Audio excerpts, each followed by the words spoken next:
Bukas na ang bagong food court ng SM South Mall. El Chato is more like a Mexican food. Buffalo Avenue is more like a chicken wings. Bago yung mga to ah. Ito naman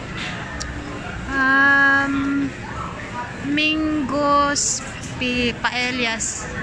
They're not fully open. Chippies. Chicken station. Potato corner. Cherry Moo. Nice. Bago settings ng SM South Mall Food Court. Food Street. South Street. Coffees. Chops to go. Pot dog. The Daily Detox. More Jack Juice. Jamaican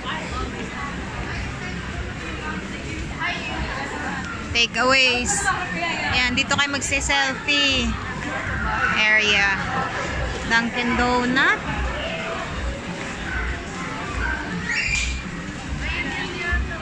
I don't know where are they open, but I was not here for a week. Yan.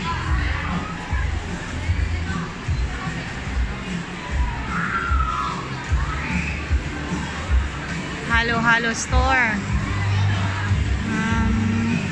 I think they're open. Not fully, I'm not sure. Check it out.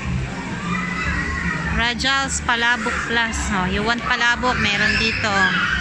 Prutas. See? Dim Sum Bar. Sangyup Stick. Ramen Mizu. Yan mga ramen na. Thai Prince is still opening. Okay,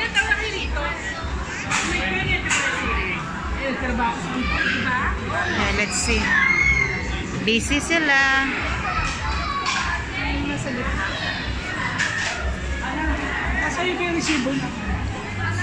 Sangyup Sticks. Busy. Ang haba ng pila. Turks, sarado pa. Hindi pa fully open. Kimbap, they move here. Salo is finally open. Sizzling plate, kain. Takayadon. So far, ito na yung bagong itsura ng SM South Mall Food Court. They just open. Ayan. Kain. Kain is the name of the word, the restaurant. Let's see. That's it. That's it for the food court. Bagong food court ng SM South Mall.